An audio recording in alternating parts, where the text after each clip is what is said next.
When the stock market crashed in 1929, living in New York City, he found the squalor and suffering around him difficult to understand. The confusion, contradictions, and struggles he saw left a significant impact on his character. Things were so bad, and I had no way of looking at it. And I thought the rules of the game were somehow screwed up. And that each time a society arrived at a system, they tend to keep that system. They didn't even try to go beyond that. But in technology, whenever we made anything, we try to surpass it. So as we remember this history, let's reflect on its meaning in our own time. We talk about civilization as though it's a static state. Right. And there are no civilized people yet. It's a process that's constantly going on. We're not civilized. It's an ongoing process. And that goes for intelligence. I don't know if I've talked to you about an electrical engineer of 75 years ago, an intelligent one. Couldn't get a job today. Right. So when you talk of intelligence, what are you talking about? It's an ongoing process. It isn't. That's why there's no such thing as an intelligent person. That the people are fairly well informed in area A and B, not informed in area C. And so when you go on with a word like civilization, it sounds like something that was attained. As long as you have war, police, prisons, crime, you're in the early stages of civilization, what they call civilization. Our cities are going broke. We don't have the money nor the type of mentality required to save our society in politics or government. Like so many Americans, you work hard, you meet your responsibilities, you play by the rules, you pay your bills. People are conditioned to serve the interests of an established culture. Who does that to us? The owners of the institutions, the establishment. So they give us a value system that would support existing structures. Americans have been conditioned in their kind of society to get a different kind of car next year, to buy a new television set or a tape recorder. We are radical as hell, but our political and social institutions have not changed. But in recent years, the American dream seems like it's been slipping away. Because from Washington to Wall Street, too often, a different attitude prevailed. Wealth was valued over work, selfishness over sacrifice, greed over responsibility. The right to organize was undermined rather than strengthened. Jacques spent a lot of time before studying people. He started studying how animals behave and how to change the behavior of animals or predict the behavior of animals. And it came to the conclusion that it's really the environment that changes behavior and enables us to behave the way we do. We're not born with prejudice and bigotry and anger and greed. It's really generated and nurtured by the environment that we live in. That's why we feel that unless you change your environment and change the experiences, we'll get the same aberrant behavior within people unless the environment is changed. That's what we saw. All politicians, all lawyers, all businessmen will be phased out. I'm not going to do it. It's not going to be a revolution. You don't need it. Our society cannot be maintained by this type of incompetence. And it may have worked out well for those folks at the top, but it didn't work out for you, and it didn't work out well for our country. We're a crude form of life right now in the evolutionary stages.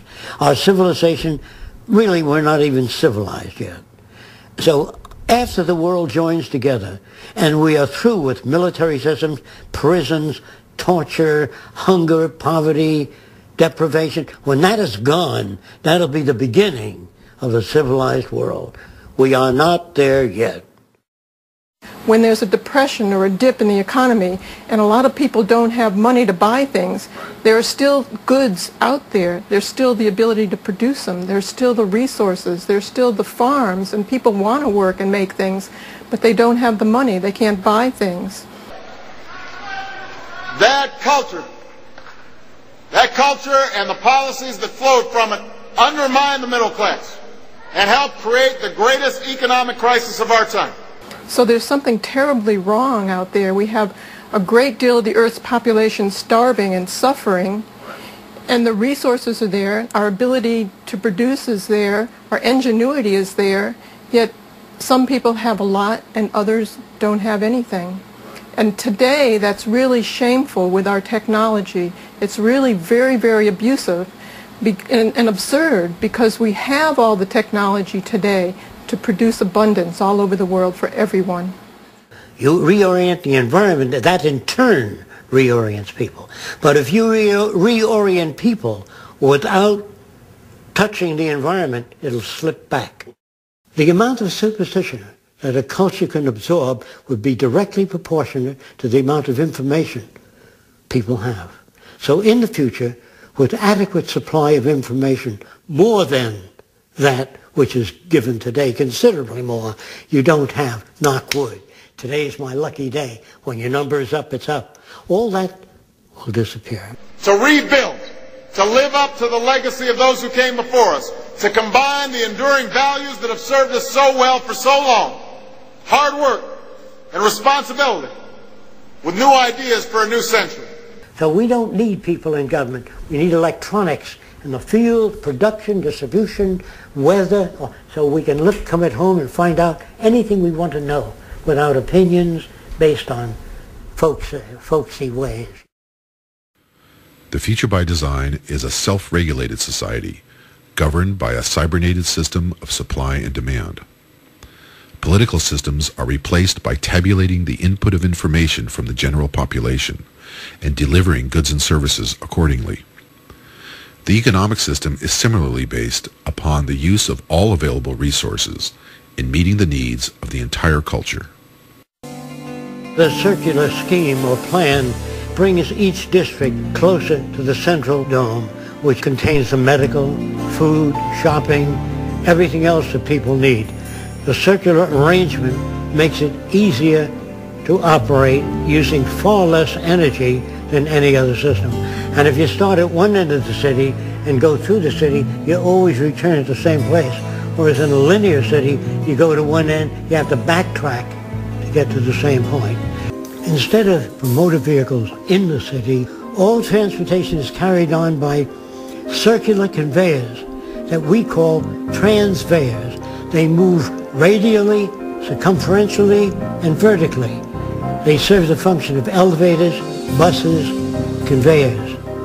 But if you wish to go to another city, you can take an elevator down beneath the central dome, which has maglev trains, etc., that will transport you to the center of any other city or any other region. There will be no waste products, just as in nature there are no waste products. All materials that we would formerly call waste would be recycled and converted into new products.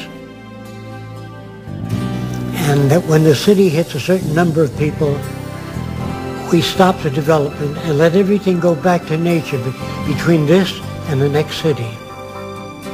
Do we have the resources to do it? That's the question, not how much does it cost. That's the old question, doing the monetary system. We can't do that if we go back to that old economy. Albert Einstein once said, "The problems we have cannot be solved at the same level of thinking with which we created them." Over-leveraged banks, inflated profits, maxed out credit cards, your wages and income stagnant while corporate profits soar.